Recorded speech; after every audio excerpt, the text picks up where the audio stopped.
السلام علیکم ناظرین، عنایا چیمہ وائس میں آپ کو خوش آمدید۔ ناظرین، پرانے زمانے کی بات ہے، ایک بادشاہ تھا جس کی 4 بیویاں تھیں۔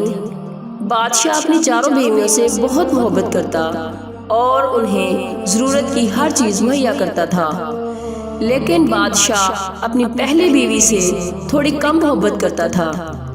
بادشاہ کی زندگی ایسے ہی عیش و عشرت سے گزر رہی تھی۔ وقت گزرنے کے ساتھ ساتھ جب بادشاہ بوڑھا ہو گیا تو یہی بیویاں بادشاہ سے دور ہو گئیں۔ ایک روز بادشاہ شدید بیمار پڑ گیا۔ جب وہ اپنی موت کے قریب تھا تو اس نے اپنی بیویوں کو اکٹھا کیا اور انہیں باری باری اپنے کمرے میں بلوایا تاکہ ان سے آخری بار کچھ باتیں کر سکے۔ چنانچہ جب چاروں بیویاں جمع ہو گئیں تو بادشاہ نے سب سے پہلے چھوٹی بیوی کو اپنے کمرے میں بلایا۔ بادشاہ اپنی چھوٹی بیوی کو سب سے زیادہ پیار کرتا اور اسے مہنگے لباس اور زیورات سے سجا کر رکھتا تھا۔ بادشاہ اس کو کہنے لگا کہ میں مرنے والا ہوں اور میں قبر میں تنہا نہیں جانا چاہتا، کیا تم قبر میں میرے ساتھ جانا پسند کرو گی؟ بادشاہ کی چھوٹی بیوی نے افسوس کے ساتھ جواب دیا کہ میں ایسا نہیں کر سکتی، اور پھر خاموشی سے وہاں سے اٹھی اور کمرے سے باہر نکل گئی۔ پھر بادشاہ نے اپنی تیسری بیوی کو بلایا۔ بادشاہ کی تیسری بیوی نہایت ہی حسین و جمیل تھی، اور جب بادشاہ پڑوسی ممالک کا دورہ کرتا تو اس کو اپنے ساتھ دکھاوے کے لیے لے جایا کرتا تھا۔ بادشاہ نے اس سے بھی یہی سوال کیا کہ کیا تم میرے ساتھ میری قبر میں جانا پسند کرو گی؟ لیکن اس بیوی نے بھی افسوس کے ساتھ کہا کہ بادشاہ سلامت، میں آپ کی یہ خواہش پوری نہیں کر سکتی۔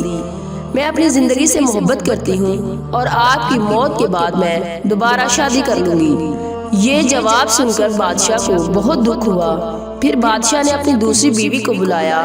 بادشاہ کو پورا یقین تھا کہ یہ اسے دھوکہ نہیں دے گی، کیونکہ جب کبھی بادشاہ پریشان ہوتا یا اسے مدد چاہیے ہوتی تو یہی بیوی بادشاہ کے کام آتی تھی۔ اب بادشاہ نے اس سے بھی وہی سوال کیا کہ کیا تم میرے ساتھ میری قبر میں چلو گی؟